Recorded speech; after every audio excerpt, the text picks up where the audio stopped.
हम अंतिम दिनों में जी रहे हैं? Are we living in the last days? इस विषय पे मैं बात कर रहा हूं, ठीक है ना। अंत के दिनों की बातों को समझाने के लिए, मतलब मेरी बात कर रहा हूं, अंत के दिनों की बातों को समझाने के लिए मैंने किसी भी व्यक्ति का सहारा नहीं लिया है, जिसके चलते लिखा है कि मैं किसी भी व्यक्ति का सहारा नहीं लूंगा, नंबर 1। नंबर 2, ना ही किसी के पुस्तक का और ना ही किसी के टिप्पणी का। मैं सिर्फ और सिर्फ आपको अभी से कह देता हूं, मैं सिर्फ और सिर्फ अभी आपके बीच में इस विषय पे बात करूंगा जिसको मैंने अभी दिखाया, क्या हम अंतिम दिनों में जी रहे हैं। मैं सिर्फ और सिर्फ सहारा लूंगा और वहां है बाइबल का, सिर्फ वचन का। किस व्यक्ति ने क्या कहा, वो कितना सीनियर है, वो कितना एक्सपीरियंस वाला है, उसका क्या मिनिस्ट्री है, उनको नमस्ते, उनको नमस्ते। मैं किसी को क्रिटिसाइज, किसी को नीचे, किसी को ऊपर नहीं करना चाहता हूं, लेकिन मुझे अंत के दिनों की बातों को आपको समझाने के लिए किसी व्यक्ति, किसी पुस्तक, किसी टिप्पणी की जरूरत नहीं है, बस हमको वचन की जरूरत है, और उसी को rightly dividing the word of truth, 2 Timothy chapter 2 verse 15 and 16, जिसके चलते आपके बीच में मैं ये बातों को रखूंगा। तो वापस से कह देता हूं, जो लोग अभी जुड़ रहे हैं, मैं आप सभी के बीच में एक टॉपिक पे बात कर रहा हूं, और वह विषय है, क्या सच में हम अंतिम दिनों में जी रहे हैं? Are we living in the last days? और जो कि अभी आपके बीच में कहा था कि अंत के दिनों की बातों को समझाने के लिए डैनियल राज किसी भी व्यक्ति का सहारा नहीं लेगा, ना किसी की पुस्तक का, ना किसी की टिप्पणी का, लेकिन सिर्फ और सिर्फ परमेश्वर के वचन का सहारा लेगा। अगर आप लोग देख रहे हैं, ताली बजाकर परमेश्वर को महिमा देंगे, और साथ ही साथ फेसबुक पर आपका जो टिक टिक है वो चलता रहे, लाइक कमेंट्स, आप कहां से हैं, कैसे क्या है, वो भी चलता रहे, ठीक है। चलिए बात को आगे बढ़ाते हैं। नाउ, ऐसा क्यों पास्टर डैनियल, ऐसा क्यों व्यक्ति का सहारा नहीं ले रहे, किसी के पुस्तक का सहारा नहीं ले रहे, किसी की टिप्पणी? क्योंकि आजकल कुछ नया चल रहा है कि उसको इसको बुलाकर पूछा जाता है कि आपका क्या कहना है अंत के बारे में, आप क्या सोचते हैं। अभी मैं वापस कहता हूं, मैं इस दिनों किसी भी कैटेगरी का सहारा नहीं ले रहा हूं, मैं सिर्फ और सिर्फ बाइबल का सहारा ले रहा हूं। नाउ, ऐसा क्यों? क्योंकि धोखा बहुत है। मैं रिपीट करता हूं, धोखा बहुत है। यीशु की शिक्षाओं के मामले में धोखा बहुत है, साथ ही साथ यीशु की शिक्षाओं के मामले में कोई समझौता नहीं। मैं रिपीट करता हूं, किसी प्रकार का कोई समझौता नहीं। यीशु की बातें यस को यस, ना को ना। मैथ्यू 5:37 आपको याद होगा, यीशु ने कहा तेरी बातें हाँ की हाँ और ना की ना, उससे जो ज्यादा होता है वो पाप होता है। तो वापस कहते, और यशाया भी कहता है 5:20 में, जिस चीज को गलत बोलना है गलत बोलो, और जिसको सही बोलना है सही बोलो। तो वापस आता हूं, क्योंकि धोखा बहुत है। यीशु की शिक्षाओं के मामले में डैनियल राज और मसीह मंथन वाले किसी प्रकार का कोई कॉम्प्रोमाइज, समझौता नहीं करेंगे ना। कुछ लोग कहते हैं कि मेरा पास्टर है, कुछ लोग क्या कहते हैं, मेरा पास्टर है, मैं तो उसकी सुनूंगा। अब जरा कमेंट या ये स्टेटमेंट रख रहा हूं, पास्टर तो बहुत दूर की बात है, अपने बाप तक की भी नहीं सुनना। पास्टर तो दूर की बात है, अपने बाप तक की भी ना सुनना। क्यों? क्योंकि हो सकता है, यीशु ने कहा तुमको धोखा कहीं से भी आ सकता है, लिखा है धोखा घर से आ सकता है, लिखा है धोखा पति पत्नी माता पिता सभी से आ सकता है। और जिसके चलते आपको, पास्टर तो दूर तक की बात है, मैं तो तुम्हारे बाप तक की बात कर रहा हूं, बाप की भी बात कर रहा हूं। इसलिए बहुत जरूरी है, मैं समझता हूं कि यीशु की शिक्षा में, और खास करके बहुत ज्यादा इंपॉर्टेंट टॉपिक, और वह है अंत की बातें, और उसके प्रति किसी प्रकार का कोई समझौता नहीं। तो जिसके चलते ये बातें आपके बीच में मैंने रखी है। अब प्रश्न का जवाब कौन सा, क्या सच में हम अंतिम दिनों में जी रहे हैं? Question mark. तो इसका जवाब दे देता हूं। तो इसका जवाब है यस। प्रश्न क्या था, ध्यान से सुनिए, क्या सच में हम अंतिम दिनों में जी रहे हैं? तो इसका जवाब है यस। लेकिन 2000 सालों से हम कब से अंतिम दिनों में जी रहे हैं? 2000 सालों से। आपको यह सुनकर आपका माथा ठक करके ठनका होगा। आपके दिमाग में यह बात शायद फर्स्ट टाइम किसी ने डाली होगी कि पास डैनियल आजकल की बात नहीं है, यह कुछ 2-3 डेकेड की बात नहीं है, यह कोई पिछली सदी की बात नहीं है, क्योंकि प्रचार हो रहा है कि क्या हम अंतिम दिनों में हैं। जी हां, हम अंतिम दिनों में हैं। कोई किताबें लिख रहा है, कोई गीत लिख रहा है, कोई प्रचार कर रहा है, लेकिन क्या यह अंतिम दिन है? जी हां, जवाब है यस। लेकिन कब से? 2000 सालों से। तो इसका मतलब है कि हम अंतिम दिन में हैं। पहली सदी से प्रचार शुरू हो गया था, हम अंतिम दिनों में जी रहे हैं। फर्स्ट सेंचुरी के चर्च ने, पहले पास्टर ने, पहले बिशप ने, पहले अपोस्तल ने बोलना शुरू कर दिया था। तो अंतिम दिन तो है, लेकिन कब से? 2000 सालों से ना। यह अंतिम दिन शुरू हो चुका था यीशु के जमाने से ही, यीशु के जमाने से ही। अब कैसे? मैं आपको उसका प्रूफ दे रहा हूं, वचन से बात करूंगा। आपको बताया था इब्रानियों की किताब, उसका पहला अध्याय 1 और 2 लिखा है, पूर्व युग में परमेश्वर ने अपने बाप दादाओं से थोड़ा थोड़ा करके, भांति भांति से भविष्य वक्ताओं के द्वारा बातें की। अब जरा इसको देखो, लिखा है इन दिनों के अंतिम में या अंत में, लिखा है इन दिनों के अंत में हमसे पुत्र के द्वारा बातें की। तो इसका मतलब है, जिसको कहते हैं क्या हम अंतिम दिनों में? जी हां, लेकिन कब से? 2000 सालों से। क्या बात है। फेसबुक, यूट्यूब, जितने भी लोग मुझे देख रहे हैं, जूम के लोगों, आपका भी माथा ठनका होगा। अरे बाप रे, पास्टर डैनियल, अंतिम दिनों का जो डेट है वो तो पहले सदी से शुरू हो गया था। अंतिम दिनों का कॉन्सेप्ट तो पहले दिनों से शुरू हो गया था, यीशु के जमाने से। इसलिए लिखा है यीशु के जमाने से। पतरस ने जब मिनिस्ट्री करी तो उसने कैसे शुरू किया वो भी बताता हूं। प्रेरितों की किताब 2:17 लिखा है कि परमेश्वर कहता है, कौन? पतरस बोल रहा है कि परमेश्वर कहता है कि अंत के दिनों में ऐसा होगा। तो कौन सी बात कर रहा था? पेंतेकोस्त की। पेंतेकोस्त के दिन में क्या आया था? पवित्र आत्मा। तो जैसे ही पवित्र आत्मा आया तो उसने एक नबी की किताब, जिसको कहते द बुक ऑफ जोएल, योएल की किताब, उसके 2 अध्याय से उसने बोलना शुरू किया कि जैसे योएल की पुस्तक में लिखा है अंत के दिनों में, तो इसका मतलब है योएल के लिए अंत का दिन आना बाकी था, लेकिन पतरस के लिए अंत का दिन आ चुका था। तो इसका मतलब है कि अंतिम दिन शुरू हो चुका था यीशु के जमाने से। अब बताइए, तो वापस पीछे ले जाता हूं और फिर प्रश्न पूछूंगा, क्या सच में हम अंतिम दिनों में जी रहे? Question mark. तो जवाब है यस, लेकिन जी हां, लेकिन लिखा है 2000 सालों से। तो नेथन साहब और जितने भी अभी प्रभु के पास्टर्स और लीडर्स, कम से कम मैं समझता हूं कि तीनों प्लेटफॉर्म से मिला के, अगर मैं गलत नहीं हूं, 1100 के आसपास हैं आप लोग टोटल। अभी 1100 लोग लाइव देख रहे हैं मुझको। उन सभी को कहना चाहता हूं कि अंत का दिन का डेट यीशु के जमाने से हो चुका था। देख लीजिए, यीशु के जमाने से। रेफरेंस क्या है? ये वाला 2। एक है इब्रानियों 1 का 1 से 2 तक, दूसरा है प्रेरितों की किताब 2:17 में लिखा है अंतिम दिन में। फिर यहां कहता है अंत के दिनों में, अंतिम दिन में, अंत के दिनों में ऐसा होगा, ऐसा होगा ना। एक व्यक्ति जिसको मैं खूब पसंद करता हूं, उसका नाम है पौलुस। वो कहता है, पहला थिस्सलुनीके 4 अध्याय वचन 17-18 में, आइए देखते क्या लिखा है। लिखा है तब हम जो जीवित, जरा शब्द पे ध्यान दीजिएगा, लिखा है तब हम, इसका मतलब है जब पतरस लेटर लिख रहा था वो खुद की गिनती कर रहा था। कहता है कि तब हम जो जीवित और बचे रहेंगे, उन दिनों की बात कर रहा है, उनके साथ बादलों पर उठा लिए जाएंगे कि हवा में प्रभु से मिले। और लिखा है इसी रीति से हम सदा प्रभु के साथ रहेंगे, सो इन बातों से एक दूसरे को शांति दिया करो। तो पतरस, आपका पौलुस और स्टीफन, उसके बाद एंड्रू, फिर उसके बाद में तीतुस, फिलोमन, ये सारे के सारे यीशु का प्रचार लोगों की कलीसियाओं को कैसे करते थे कि तुम चिंता मत करो। बोला क्यों? बोला यीशु आने वाला है। तुम परेशान मत हो। बोला क्यों? यीशु आने वाला है। किसी प्रकार की चिंता मत करो। दुख है, तकलीफ है, कर्जा है, पैसा है, सताव है, दुख है, पति मर रहा, बच्चे मर रहे, इनको मार रहे, उनको मार रहे, ये सारी बातें हैं, लेकिन चिंता मत करो। लिखा है शांति दिया करो। ये देख लो, लिखा एक दूसरे को शांति दिया करो। तो इसका मतलब है कि अंत के दिनों का चर्चा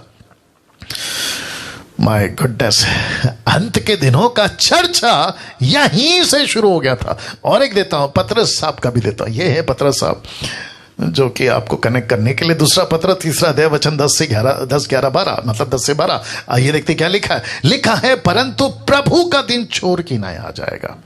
उस दिन आकाश की बड़ी हड़हड़ाहट के साथ के शब्द से जाता रहेगा और तत्व बहुत ही तप्त होकर पिघल जाएंगे, पृथ्वी और उस पर के काम जल जाएंगे। एक सेकंड, कब बोल रहा है? पहली सदी में यीशु को उठाए एक सदी, एक डेकेड भी नहीं बीता, मतलब 10 साल भी नहीं बीता होगा या 15 साल भी नहीं बीता होगा। पतरस की मिनिस्ट्री कितनी चली, ये इतिहास की बातें हैं, लेकिन वो कह रहा है, बहुत ध्यान से सुनेगा, प्रभु का दिन चोर की नहीं आ जाएगा। मतलब कब? पहली सदी में। हम कब जी रहे? अभी 21वीं सदी में। तो पतरस कहता है अंत का दिन तो तब से शुरू हो गया है। डैनियल तो अभी क्या बात कर रहा है? अंत की बात तो हम तब से कर रहे हैं, तू अभी क्या बात कर रहा है? ना रख रहा हूं। तो वो कहता है कि उस दिन आकाश की बड़ी हड़हड़ाहट के शब्दों से जाता रहेगा, तत्व बहुत ही तप्त होकर पिघल जाएंगे, पृथ्वी और उस पर के काम जल जाएंगे। अब इसको देखो, तो जबकि ये सब वस्तुएं इस रीति से पिघलने वाली हैं। अब जरा देखना, जिसको मैंने फॉन्ट बड़ा किया है, लिखा है, तो तुम्हें पवित्र चाल चलन और भक्ति में कैसे मनुष्य होना चाहिए। तो कलीसिया को वॉर्न कर रहा है, कलीसिया को कह रहा है कि ऐसे जियो, देखो प्रभु आने वाला है। कब? पहली सदी में। फिर कहता है परमेश्वर के उस दिन की बात, किस रीति से जोना चाहिए, उसके जल्द आने के लिए कैसा यत्न करना चाहिए। तो इसका मतलब है, अगर पतरस आज होता और हम पहली सदी में होते और ऐसी एक माइक लेकर, फेसबुक, यूट्यूब या जूम लेकर हम उसके पास पहुंचते, पतरस बाबा प्लीज बताइए यीशु कब आएगा? तो पतरस कहता है, अरे अगले हफ्ते आ सकता है, अगले महीने आ सकता है, 2 साल बाद आ सकता है, 3 साल बाद आ सकता है। अगर उसको हम कहें, बहुत ध्यान से सुनना, अगर उसको हम कहें कि अब से 2000 साल तक यीशु नहीं आएगा, मैं समझता हूं सट्ट करके मार देगा। कौन? पतरस। पागल है तू? डैनियल बोलेगा, डैनियल क्या तू पागल है, ऐसी बातें कर रहा है? यीशु कभी भी आ सकता है। तो मैं फिर पूछूंगा, अंत का दिन कब से चल रहा है? 2000 साल से। आज कुछ प्रीचर्स, खैर नाम तो मैं नहीं लूंगा, कुछ प्रीचर्स अपने भारत के भी, वैसे तो विदेश का रखूंगा, कुछ प्रीचर्स भारत के ये कहते हैं जैसी चाइना का या अमेरिका का या भारत का या इजराइल और फिलिस्तीन का या कोई ऐसी प्रोफेसी यिर्मयाह से या शायद से उनको कहीं लिखी हुई मिल जाती है, जिसका कनेक्शन ना बाप है ना मां है, मतलब कोई हाथ पैर नहीं है उसमें, उसको कनेक्ट करके वीडियो बना देते हैं कि देखो भविष्यवाणी पूरी हो गई और हम अंत के दिनों में जी रहे। तो फिर पतरस को क्या करें और फिर पौलुस का क्या करें, जो मैंने अभी रखा है। और फिर यीशु कहता है यीशु के बारे में कि अंत के दिनों में पुत्र के द्वारा बात करेगा। तो अंत के दिनों का फ्रेज, अंत के दिनों का कॉन्सेप्ट, ये तो पहली सदी से चल रहा है। 21वीं सदी में कौन सी नई बात है ना रख रहा हूं। तो फर्स्ट सेंचुरी की कलीसिया का लिखा है मेन टॉपिक यही हुआ करता था। कौन सी? अंतिम दिन, अंतिम दिन, अंतिम दिन। एक ऐसा टॉपिक फर्स्ट सेंचुरी के लोग, पतरस बोल के अभी 10 साल पहले मरा, पौलुस बोल के अभी कुछ 30 साल पहले मरा। पहली सदी की कलीसिया बात कर रही है, मैं प्रिटेंड कर रहा हूं, ठीक है ना। और कलीसिया को इंकरेज करते होंगे। पतरस जिसने फाउंडेशन डाला, जो कलीसिया का बिशप है, जिसने साक्षात यीशु को आंखों से देखा, कलीसिया तुम तैयार हो जाओ, पतरस ने प्रचार किया है। पत्रियां तो तभी थी नहीं, टोटल बाइबल तो तभी थी नहीं। तो उसने कहा कि पतरस ने प्रचार किया, मुझे याद है, उसने कहा यीशु आने वाला है, आइए हम गंभीरता से जिए, आइए हम पवित्रता से जिए। ऊपर बैठा परमेश्वर बोल रहा होगा पहली सदी के पास्टर को कि बेटा ठीक है, तू अपना प्रचार कर रहा है, अच्छी बात है, लेकिन दुनिया नहीं खत्म होगी 2000 साल तक। अभी तक तो नहीं खत्म हुई, अभी तक तो नहीं खत्म हुई। My goodness. अब आप सोच के देखिए, तो फर्स्ट सेंचुरी की कलीसिया का मेन टॉपिक क्या हुआ करता था? यही अंतिम दिन, अंतिम दिन, अंतिम दिन। अब इसको देखो, हर सदी के प्रचारक का फेवरेट टॉपिक भी यही है, एंड डेज या एंड टाइम प्रीचिंग। इनका यही टॉपिक है। मैंने अभी कहा था ना, वो अफ्रीकन प्रीचर हो, अमेरिकन प्रीचर हो, एशियन प्रीचर हो, अपना भारत का इंडियन प्रीचर हो, उनका फेवरेट टॉपिक होता है अंतिम दिन। और उसको ऐसा बोलते हैं, ऐसा कहते हैं और ऐसा बताते हैं कि कलीसिया यीशु से कम इनके अंतिम दिनों के प्रचार से डरती है। बोला अरे बाप रे यीशु आ जाएगा। तो पहली सदी में क्या होता था? यही होता था। तो मैं हमेशा कहता हूं कि यीशु के पास आए हो तो किसी के डर से नहीं आना। यीशु को मैंने आपने इसलिए नहीं मानना है क्योंकि हमको डर है किसका? नरक का। हमको डर है किसका? छूट जाने का। हमको डर है किसका? एंटी क्राइस्ट का। हमको डर है किसका? कहीं हमारा नाम जीवन की पुस्तक से ना कट जाए। ना ना ना ना ना, डर के चक्कर में प्रभु के पास नहीं आना है, क्योंकि बाइबल खुद कहती है कि हमको डर की नहीं परंतु स्वतंत्र परमेश्वर की सामर्थ्य की आत्मा दी है, प्रेम की आत्मा दी है। डर नहीं दिया ना साहब।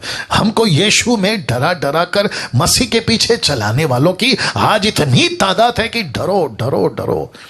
देखो नरक है, देखो स्वर्ग नहीं जाओगे, देखो ऐसा। अरे बाप रे, डरा डरा कर। किसका? प्रभु का नहीं, चीजों का। मेरे प्रचार में आपको नरक का डर नहीं मिलेगा, प्रभु का डर मिलेगा। प्रभु से डरो, यह प्रचार मिलेगा। प्रभु का काम करो, यह प्रचार मिलेगा। यीशु के पीछे चलो, यह प्रचार मिलेगा।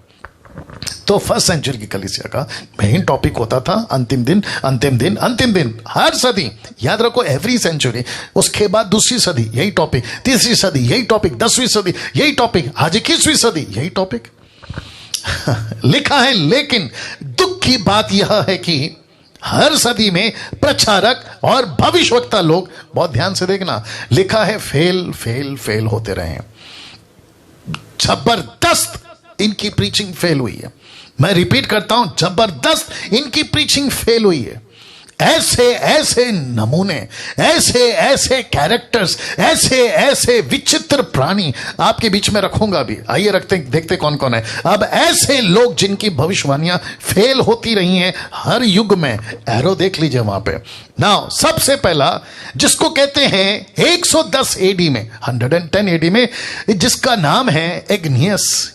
एक ऐसा व्यक्ति जिसने यह कहा था कि अंत के दिन परमेश्वर ने हमारे हाथों में दिया है। अंत का दिन जो है ना, वो परमेश्वर ने हमारे हाथों में दिया है। एक और व्यक्ति है 236 एडी में, मतलब एडी का मतलब आप समझ गए, द ईयर ऑफ लॉर्ड। यीशु के उठा लिए जाने के बाद 236वें एडी में, 236 एडी में हिप्पोलियस ने यह कहा। आइए देखते क्या कहा। एक चर्च का यह प्रीस्ट था, उसने कहा कि ठीक 500 साल के बाद, यहां से 500 साल के बाद यीशु आ जाएगा। तो 500 जोड़ने से क्या होगा? 736 की जब एडी चल रही थी तब यीशु आ जाएगा, ऐसा इसने कहा था। उसके बाद मार्टिन लूथर, आप जानते, 15 एडी में एक व्यक्ति जिसका जिक्र मैंने किया, ये कहते हैं कि बस यहां से 100 साल के बाद यीशु आ जाएगा। 100 साल के बाद।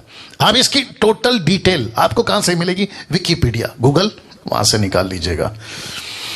उसके बाद ये व्यक्ति जिसको कहते हैं क्रिस्टोफर कोलंबस, जिसका जन्म 14th सेंचुरी में हुआ आखिरी में, और 15 के अर्ली एडी में ये चल बसे। और ये स्टूडेंट थे किसके?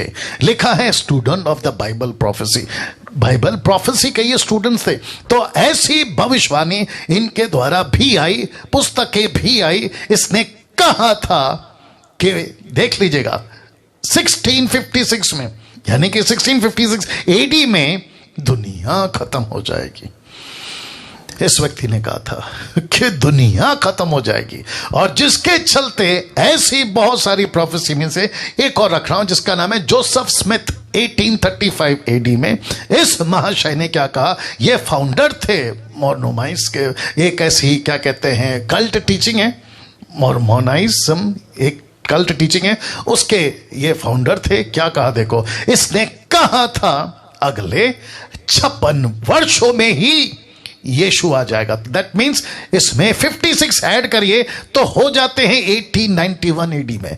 तो इनके हिसाब से, ये महाशय के हिसाब से, यीशु आ जाना चाहिए था 1891 में। लेकिन आपको पता है ये सब के सब, फिर रख रहा हूं, ये सब के सब पैदा हुए भविष्यवाणी की, मर गए। पैदा हुए भविष्यवाणी की, मर गए। पैदा हुए भविष्यवाणी की और मर गए। इनमें से किसी के जीवन काल में यीशु नहीं आया। जितने जूम पर हैं आप लोग इस बात को समझने की कोशिश करिएगा, प्लीज रिक्वेस्ट करता हूं।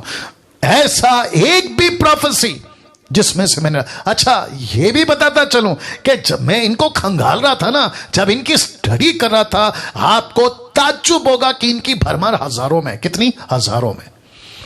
मैं थक गया इनको ढूंढ ढूंढ के, इनकी हिस्ट्री पढ़ पढ़ के मैं थक गया। गजब के लोग थे उन दिनों में, और अभी भी है, रखूंगा मैं इसको।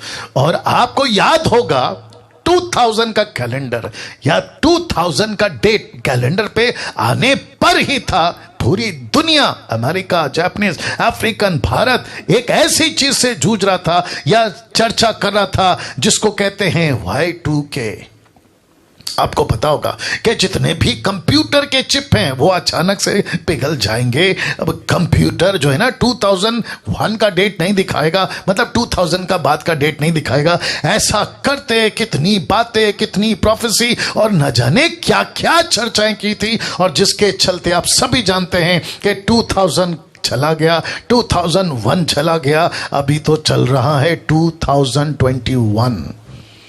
My goodness.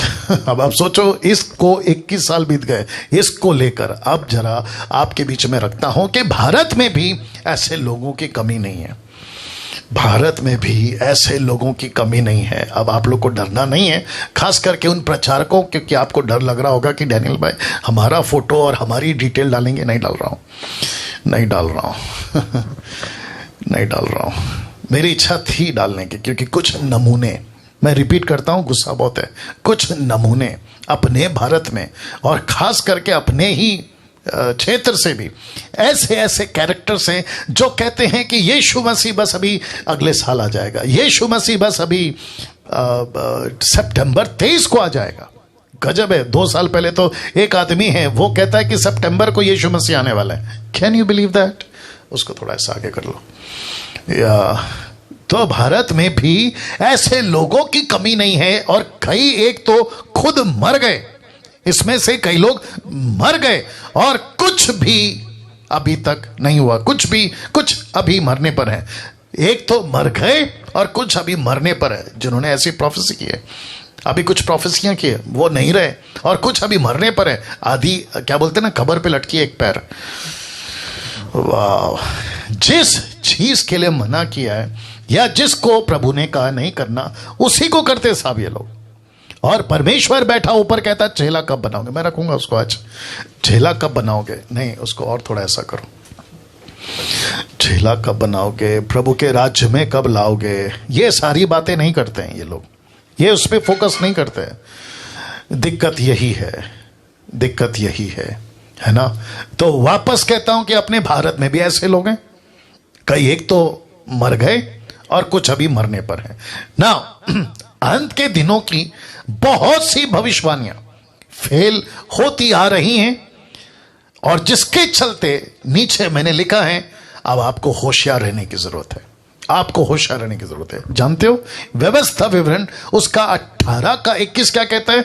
यदि तू अपने मन में कहे, कौन? इजराइलियों को कह रहा है कि यदि तू अपने मन में कहे कि जो वचन यहोवा ने नहीं कहा उसको हम किस रीति से पहचाने, जिसके चलते मैंने लिखा कि बहुत सारी भविष्यवाणियां फेल हुई हैं, निकम्मी ठहरी है, मतलब सक्सेस नहीं हुई। तो ऐसों को जब आप उनके बीच में रहते हो, तो मैंने लिखा कि होशियार रहिएगा।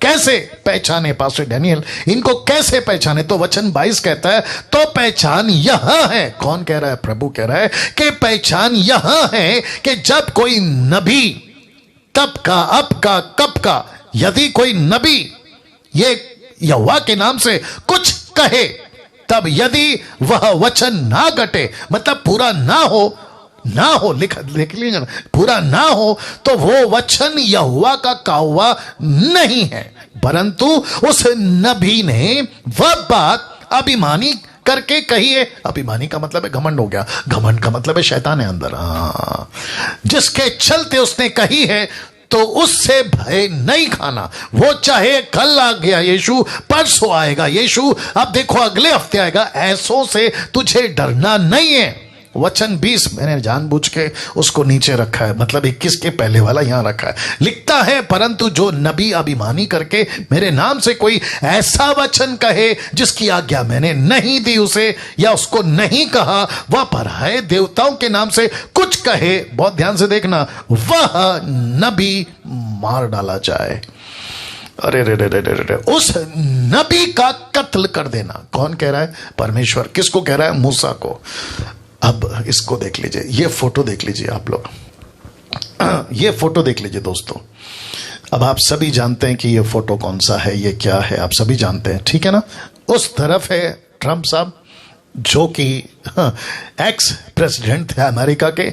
अब इसको कहते हैं Joe Biden, Joe Biden, Joe Biden, ये वाला आदमी, और जिसके चलते इन पे प्रोफेसी की गई थी, तो कई भविष्यवाणियां फेल हो गई इसके ऊपर, माफ करें ट्रंप के ऊपर। कहते थे, हाँ इसको भी डाल देते हैं ना, कहते हैं कि ट्रंप ही अगला प्रेसिडेंट रहेगा, जो बाइडेन नहीं जीतेगा। लेकिन पता चला कि जो बाइडेन जीत गया और ट्रंप हार गया। और आपको पता है, मैं रख सकता था उनका फोटो, मैं रख सकता था उनका नाम, और कुछ तो अपने भारत से भी है। अब आप सोच के देखिए, जितने जूम पर हैं, फेसबुक पर हैं, यूट्यूब पे, मुझे ऐसा लगता है कि कम से कम 1300 या 1400 लोग अभी आसपास में जुड़ गए हैं। आप सभी को कहना चाहता हूं कि कैसी प्रोफेसी के नाम पे, यहोवा के नाम पे, ऑलमाइटी गॉड के नाम पे, जीसस के नाम पे, बहुत नेशनल और इंटरनेशनल, जिनकी लेवल बहुत ऊंची है, जिनका रुतबा बहुत ऊंचा, जो बहुत फेमस है, मैं बता रहा हूं, ऐसे लोग, मैं फोटो नहीं रखा, ऐसे लोगों ने प्रोफेसी की थी कि जो बाइडेन नहीं जीतेगा, नहीं जीतेगा, Trump will be the next president और द सेम प्रेसिडेंट। लेकिन फेल हो गया, फेल हो गया साहब। इसके चलते लिखा है कि कई भविष्यवाणियां फेल हो गई। अब मैं जब उनका YouTube देख रहा था, मेरे को बड़ा गुस्सा आ रहा था, और मैं साथ ही साथ ये भी सोच रहा था, जूम के लोग, आप लोग भी सुनिए, मैं ये सोच रहा था कि प्रभु, अगर ऐसा प्रॉफिट इनका है जो यहां फेल हो गया, तो इनके जो चर्च के फॉलोवर्स है, उनका क्या होता होगा, उनका क्या होता होगा। अब आप सोचो कि उनको कौन सा स्पिरिट लीड कर रहा था, उनके अंदर कौन सी स्पिरिट थी जो काम कर रही थी, सोच के देखिए। वाह, एक व्यक्ति है वो कहता है, अगर ऐसा नहीं हुआ, मैं परमेश्वर का झूठा सेवक, मुझे पत्थर से मार देना, ये तक बोला। बस अभी उसको पत्थर से मारने की देरी है ना। ऐसे कुछ लोग हैं जो जानते कुछ नहीं है, लेकिन बकवास पे बकवास करते हैं। रख रहा हूं एक कॉन्सेप्ट रख रहा हूं। सबसे पहले ये फोटो देख लीजिए, ये है पतरस, याकूब, यूहन्ना, 3 परमेश्वर के चेले, यीशु के चेले, पतरस, याकूब, यूहन्ना। आप बीच में देख सकते हैं यीशु है, जो कि रोशनीदार, ऐसा लिखा है कि ऐसा सफेद कपड़ा के कोई धो भी नहीं धो सकता, और एक तरफ है मूसा और दूसरी तरफ है एलिया। ऐसा लिखा है लूका 9:33 में, कि जब ये सब कुछ हो रहा था, तो लिखा है कि जब वे उसके पास जाने लगे, उसके पास से जाने लगे, कौन? 2 पुरुष, एलिया और मूसा, जाने लगे, तो पतरस, जो अभी जस्ट फ्रेश, क्योंकि मैंने पढ़ा है, 28 से मैं पढ़ते आ रहा हूं, मैंने पढ़ा है इसलिए मैं बात कर रहा हूं, ठीक है ना। तो पतरस अभी फ्रेश उठा नींद से, क्योंकि भयंकर नींद में थे। यीशु मसीह बोले पहाड़ पे चलते प्रार्थना करने के लिए, यीशु तो लगे थे प्रार्थना में, लेकिन तीनों सो रहे थे। तो अभी जस्ट नींद से उठे, तो पतरस ने यीशु से कहा, क्या कहा? देखो लिखा है, हे स्वामी, हमारा यहां रहना भला है, हम यहां रह सकते हैं। फिर कहता है, तो हम 3 मंडप समझते हैं, हम यहां पे 3 टबरनैकल बनाते हैं, एक तेरे लिए, एक मूसा के लिए और एक एलिया के लिए। तो इसका मतलब है कि जो यीशु का लेवल है, यीशु के लेवल पे रखते हैं, और वही लेवल पे मूसा को रखते हैं, और उसी लेवल पे जो यीशु का है, एलिया को रखते हैं। तो इसका मतलब है कि तीनों का टबरनैकल बनाते हैं और तीनों को रखते हैं एक साथ में, और कहता है कि तीनों को, अरे क्या महिमा है, अरे क्या अद्भुत है। सोचो, अगर पतरस को पवित्र आत्मा ने उस दिन बत्ती नहीं जलाई होती ना, मैं एक डंके की चोट पे बोलता हूं कि ये एलिया को और मूसा को यीशु के साथ ही खड़ा रख देता जिंदगी भर, मूसा को और एलिया को ना। अब इंटरेस्टिंग पार्ट दे रहा हूं, ये खुद लूक कहता है पतरस के बारे में, कहता है कि जो ये कह रहा था ना, लिखा है वह जानता ना था कि क्या कह रहा है। उसको पता ही नहीं है कि वो मुंह से क्या बोल रहा है। ये तो ऐसा हुआ जैसा यीशु ने पूछा था, लोग मेरे बारे में क्या कहते हैं। पतरस ने कहा, तू जीवित परमेश्वर का पुत्र है। परमेश्वर, यीशु ने बोला, वेरी गुड, तुझे पवित्र आत्मा ने बताया, मतलब मेरी परमेश्वर की आत्मा ने बताया। लेकिन जैसे ही यीशु ने कहा कि मेरा क्रूस पे जा मरना, दुख उठाना, यरूशलेम में जाकर, उसने कहा कि ऐसा होने नहीं दूंगा, तो यीशु पलट कर बोलता है कि हे शैतान दूर हो जा। अब आप सोच के देखो, ये ऐसी बातें जिसको कहता है कि वो जानता नहीं था कि क्या कह रहा है। मैं हाथ जोड़ के रिक्वेस्ट कर रहा हूं, बहुत ध्यान से सुनना। मेरा प्रचार आप लोग पसंद करते हैं, मैं प्रभु का धन्यवाद देता हूं, लेकिन अगर इस स्टेटमेंट से आप नहीं समझे तो गई भैंस पानी में। वापस कहता हूं, ऐसे किसी मूर्ख टीचर को, प्रीचर को, वो देसी हो या विदेशी हो, जिसको पता ही नहीं है कि वो क्या कह रहा है, उसकी बकवास की पुस्तक पढ़ने की जरूरत नहीं है, उसके बकवास की वीडियो देखने की जरूरत नहीं है, और ऐसा किसी प्रकार का उसका टीचिंग की सुनने की जरूरत नहीं है, क्योंकि वचन से बड़ा कोई नहीं है। मैंने इसलिए पहले क्या कहा कि डैनियल राज, ऐसा कोई टिप्पणी किसी का, किसी व्यक्ति का बहुत फेमस है अलाना फलाना, मैं उसको नहीं लाऊंगा, मैं उसको नहीं लाऊंगा। और आप लोगों को क्या लगता है, जो लाते हैं ना किसी को अपने प्रोग्राम पे रख के, फेसबुक पे, यूट्यूब पे, जूम पे, कि आप क्या कहते हैं अंत के दिनों में, मैं नहीं ला सकता। मैं तुमसे बेहतर ला सकता हूं। तो जो लाते हैं ना, मैं उसकी तरफ इशारा कर रहा हूं कि मैं तुमसे बेहतर ला सकता हूं। और अगर मैंने ला दिया देश और विदेश में, अमेरिका से, अफ्रीका से, भारत से, ऐसे कितने मैन ऑफ गॉड है भारत में, अगर लाकर यहां रखूं तो मैं समझता हूं कि यूट्यूब पर तो मुझे 1-4-5 हफ्ते में ही 5 लाख क्रॉस हो जाएंगे मेरे व्यूअर्स, या फिर जो मुझे देखते हैं। ये नहीं करना है ना साहब। किसी की टिप्पणी नहीं चाहिए, किसी का बकवास नहीं चाहिए, वचन क्या कहता है वो चाहिए। तो लिखा है, पतरस खुद कहता है वो जानता नहीं है कि वो क्या कह रहा है। जब उसको पता ही नहीं है वो क्या कह रहा है, ये लूक कहता है इसको नहीं पता ये क्या कह रहा है, तो जिसको खुद नहीं पता उसको हम स्टेटमेंट कैसे मान लें? उसको स्टेटमेंट कैसे मान ले? वो तो शुक्र है कि इसने बिना पूछे, अगर पूछा तो अच्छी बात है, नहीं तो मंडप बना देता, एक मूसा के लिए, एक एलिया के लिए और यीशु के लिए। अब प्रश्न उठता है, अब एक प्रश्न आपके बीच में रख रहा हूं, या बहुत ध्यान से सुनेगा। क्या अंत के दिनों की या उसके बारे में पास्टर डैनियल क्या नॉलेज नहीं होना चाहिए? Question mark. बिल्कुल होना चाहिए। मैं रिपीट करता हूं, बिल्कुल होना चाहिए। आपको परमेश्वर का नॉलेज होना बहुत जरूरी है, अंत के दिनों का नॉलेज होना बहुत जरूरी है, आपको यीशु की एक एक बातों का नॉलेज होना बहुत जरूरी है। तो जिसके चलते मैंने रखा है कि जितना सैल्वेशन, बैप्टिज्म, होली स्पिरिट और भी कई बुनियादी शिक्षाओं को की जरूरत है ना, जैसे होती है, उन सब का नॉलेज आपको रखना है, वैसे ही अंत के दिनों का भी नॉलेज होना चाहिए, अंत के दिनों का भी। तो आपको अंत के दिनों का नॉलेज होना चाहिए। अब कहते हैं लेकिन कुछ बातें अंत के दिनों को लेकर, कुछ बातें आपको समझनी होगी अंत के दिनों को लेकर। वो कौन सी बातें हैं? टोटल 7। कितनी? 7, टोटल 7। तो उसको मिक्स मत किया करो। मैं जिसको भी सुनता हूं देश विदेश से, सबसे ज्यादा गड़बड़, और वहीं चैप्टर खत्म हो जाता है, मैं वहीं पे बंद कर देता हूं उनको, मुझे वहीं पे माथा खराब हो जाता है, यार क्या कर रहा है। तो टोटल 7 बातों को लिखा है मिक्स मत करो। जिसका जो टाइम है उस टाइम पे होगा। टबरनैकल का टाइम था, खत्म हो गया। कलीसिया का टाइम है, चल रहा है। मूसा का टाइम था, खत्म हो गया। यीशु का टाइम है, चल रहा है। व्यवस्था का टाइम था, खत्म हो गया। अनुग्रह का टाइम है, चल रहा है। वैसे आपको लेकर चलना है। यहां तक कि मैं यह भी कहता चलूं, क्योंकि कुछ बुद्धिजीव लोग हैं जो गड़बड़ करते हैं, व्यवस्था का एक भी रिचुअल, फंक्शन, एक्टिविटीज आपको अभी अनुग्रह के युग में, वाचा के लहू में, कलीसिया जो यीशु के, उसमें नहीं नहीं नहीं करना है। वो वक्त था, खत्म हो गया। अब यीशु का वक्त है, अब नए नियम का और पौलुस की बातों का लेके चलने का वक्त है। तो वापस आता हूं अपने टॉपिक के ऊपर, क्योंकि वक्त का भी ख्याल रखना है। अंत के दिनों को लेकर किसी प्रकार का आपको 7 बातों को लेकर मिक्स नहीं करना है। मैं रिपीट करता हूं, नहीं करना है ना। सबसे पहला, 7 में सबसे पहला, वो दिन कब आएगा जिसको यीशु का गुप्त आगमन कहते हैं, और इंग्लिश में कहते हैं pre rapture. Not mid, not post, but pre rapture, मतलब सताव के पहले। इसके ऊपर प्रचार कर चुका हूं, अगर कोई मूर्ख ऐसा कहता है कि रैप्चर प्री नहीं है, मिड है, ओपन चैलेंज है, बाइबल से निकाल के बता दे। कि वो मिड है, साथ ही साथ पोस्ट है, निकाल के बता दे।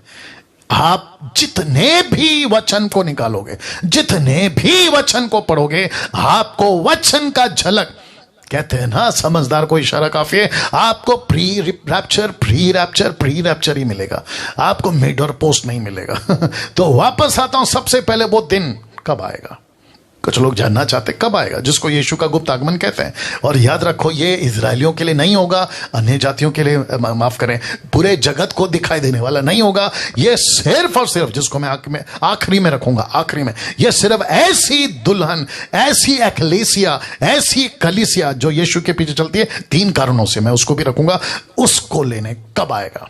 तो इसका टाइम लिमिट अलग है, यह एक। दूसरा, एंटी क्राइस्ट का प्रकट होना। तीसरा, 7 साल का महाक्लेश या 7 साल का एंटी क्राइस्ट का राज्य, 3.5 आप जानते हैं। चौथा, 3.5 साल का महाक्लेश ऑन लेफ्ट आउट चर्चेस, मतलब ये महाक्लेश किसके लिए है? ऐसी कलीसिया जो छूट जाएगी। शांति का 3.5, क्लेश का 3.5, टोटल 7 साल। पांचवा, स्टैंप ऑफ 666, मतलब 666 का छापा, उसके ऊपर बातें होती है। छठवा, 2 विटनेसेस, आप जानते हैं, 2 गवाह। और ये रहा 7वां, जिसको मैंने लाल में रखा है, यीशु का बादलों पर आना सार्वजनिक, जिसको कहते हैं पब्लिक, जिसको सब देखेंगे। प्रकाशित वाक्य उसका पहला अध्याय वचन 7, 8, 9, 10 तक में हर आंख देखेगी, छाती पीटेगी। याद आ गया? ये वो है। तो लिखा है इन सबको अलग अलग देखना होगा।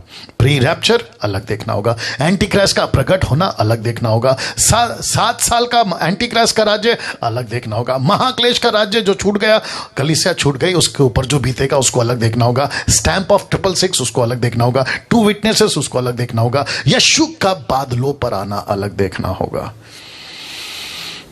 वाह! तो इन टोटल 7 को, 8 भी हो सकते हैं, 9 भी हो सकते हैं, लेकिन 7 काफी है। जो मेजर है ना वो रखा है मैंने।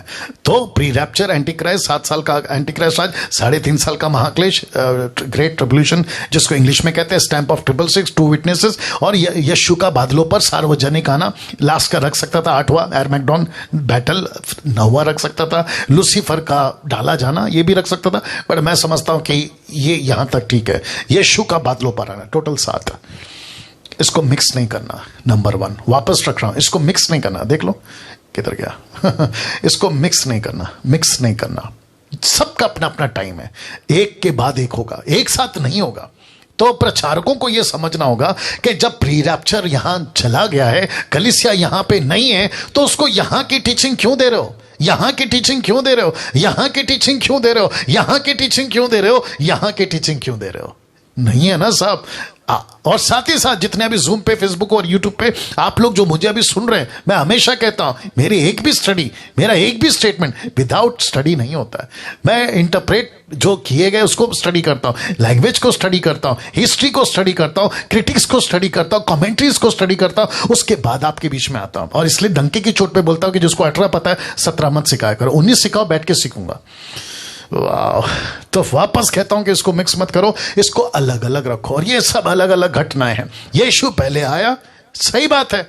जब यीशु था तो पवित्र आत्मा की टीचिंग नहीं देते ना, पवित्र आत्मा आ चुके हैं तो पवित्र आत्मा की टीचिंग होगी। वैसे ही कलीसिया नहीं थी तो यीशु खुद ही कलीसिया बनकर घूमते थे, तो वो सब उसके पीछे चलते थे। अभी कलीसिया का कॉन्सेप्ट है, तो कलीसिया की बात करेंगे तो हर एक का अपना अपना टाइम है ना। इन सभी को अलग अलग देखना होगा, मिक्स मत करो। ये 7 बातों को मैं आपको बता चुका हूं, लेकिन इन 7 पॉइंटों में से सबसे ज्यादा जरूरी क्या है, मैं उसके ऊपर आ रहा हूं। तो एक ही है, उसी के ऊपर आऊंगा, और वहां है यीशु का आना। यीशु का आना, दैट्स इट। और कौन सा आना? पहला वाला। किसके लिए? कलीसिया के लिए। साथ ही साथ में यीशु की कलीसिया, दुल्हन जो यहां पृथ्वी पे अभी है, उसको लेने आ रहा है। तो उसी पे आपका फोकस होना चाहिए। मैं रिक्वेस्ट करता हूं उन सभी प्रीचरों से, मैं रिक्वेस्ट करता हूं उन सभी बाइबल टीचरों से जो किताबें लिखते अंत के बारे में या वीडियोस बनाते यूट्यूब के ऊपर, मैं उनको हाथ जोड़ के रिक्वेस्ट करता हूं, इस पे फोकस करो, इस पे फोकस करो, क्योंकि मैं वचन रख रहा हूं, इस पे फोकस करो। अंत के दिनों को लेकर सिर्फ और सिर्फ एक ही फोकस होना चाहिए, एक ही को फोकस करना चाहिए, और वो है यीशु। एक ही focus, not antichrist, not 666, not anything, सिर्फ एक ही। कैसे पास्टर डैनियल? अभी बताता हूं। तो गजब का रेवलेशन, गजब का प्रकाशन आपके बीच में रख रहा हूं, जो कि आप देख सकते हैं। जीसस क्राइस्ट ट्रांसफिगरेशन मतलब यीशु का रूपांतरण आप देख सकते हैं। यीशु बीच में, जिसको बहुत बारीकी से दिख रहा होगा क्योंकि बहुत लाइट है, तो मैंने आपके लिए उसको अलग फोटो को हाईलाइट करके या जूम करके आपके लिए रखा है ताकि आप देख सकते हैं। एक तरफ है मूसा और उस तरफ में है एलिया और बीच में है यीशु और ऊपर से आवाज आई। वाह, ऊपर से आवाज आई। लूका की किताब 9वां अध्याय वचन 35 क्या कहता है? उस बादलों में से या बादल में से ये शब्द निकला। किसका? यहोवा का। किसका? परमेश्वर पिता का। किसका? वो ऑलमाइटी गॉड का, थियोस का। कहता है शब्द निकला कि यह, नॉट दिस नॉट दैट। कौन? यीशु। यह मेरा पुत्र है, मेरा चुना हुआ है, इसी की सुनो। दूसरे शब्दों में, मूसा की मत सुनो, एलिया की मत सुनो। तो सेंटर कौन है? फोकस कौन है? बताइए। अंत के दिनों का फोकस कौन है? यीशु। किसको प्रीच करना है? यीशु। किसका वेट करना है? यीशु। कलीसिया को क्या सिखाना है? यीशु। क्या आएगा? यीशु। लेकिन क्या सिखा रहे हैं? रख रहा हूं ये सब सिखा रहे हैं। कहते हैं प्री रैप्चर, मतलब वो तो हम चले जाएंगे। फिर एंटी क्राइस्ट, फिर 7 साल का महाक्लेश कैसे आएगा, 3.5 साल का क्लेश कैसे भयंकर होगा, फिर एंटी क्राइस्ट का राज्य कैसे होगा, फिर 2 विटनेसेस आएंगे, फिर बादलों के ऊपर यीशु आएगा। भाई मेरे, ये सारी चीजें आपके लिए नहीं है, क्योंकि कलीसिया यहां पे ही नहीं है, खत्म। यहां पे उठा ली गई है। ये देखो, यहां पे उठा ली गई है। जूम के लोगों कैसे लग रहा है? आप यहां उठा लिए गए। मैं उसके ऊपर जोर से आऊंगा बाद में, लेकिन आगे बढ़ता हूं। तो फोकस कौन है? यीशु। प्रचार किसका करना है? यीशु का। जीसस क्राइस्ट यहां पे रूपांतरित हो गए, जिसको कहते हैं ट्रांसफिगरेशन। यीशु मसीह का रूपांतरण हो गया। आप देख सकते हैं, और ऊपर से ये आवाज आई, इसी की सुनो। तो यहां पे फोकस कौन है? इसलिए तो लिखा है यहां पे फोकस कौन है? यीशु। प्रीचर का फोकस कौन होना चाहिए? यीशु। बाइबल टीचर का फोकस कौन होना चाहिए? यीशु। जो 15 से 1600 सालों में 40 लोगों ने 66 किताबें लिखी, जिसको कहते हैं बाइबल, द वन बुक, उसका भी सेंटर कौन है? यीशु। अब बताइए। और जिसको तीतुस क्या कहता है, देखो मैं एक एक करके रख रहा हूं, वक्त का भी ख्याल रखूंगा। तीतुस क्या कहता, देखो लिखा है 11 से 13 तक में। तीतुस chapter 2, Titus chapter 2 verse 11 to 13 लिखा है, क्योंकि परमेश्वर का अनुग्रह प्रकट है जो सब मनुष्यों के उद्धार का कारण है। ऑफ कोर्स आगे कहता है, हमें चिताता है, मतलब हमको एहसास दिलाता है, हमको चिताता है, एहसास दिलाता है कि हम अभक्ति, सांसारिक, मतलब संसार की बातें, अभिलाषाओं से मन फेर कर, जरा देखिएगा, इस युग में, मतलब इस प्लेनेट में, इस युग में संयम, धर्म, भक्ति के साथ जीवन बिताएं। और लिखा है, इसको मैंने ब्रैकेट किया, अंडरलाइन किया, माफ करें, लिखा है उस धन्य आशा। कौन सी आशा है? बता रहा हूं। एंटी क्राइस्ट की आशा नहीं उसका स्टैम्प की आशा नहीं। आइए बताता हूं किसके। लिखा है उस धन्य आशा की, अर्थात अपने महान परमेश्वर और उद्धारकर्ता यीशु मसीह की, लिखा है, महिमा के प्रकट होने की बाट जोते रहें। तो ये धन्य आशा क्या है? एक दिन यीशु आएगा, कलीसिया को तैयार करो, एक दिन यीशु आएगा।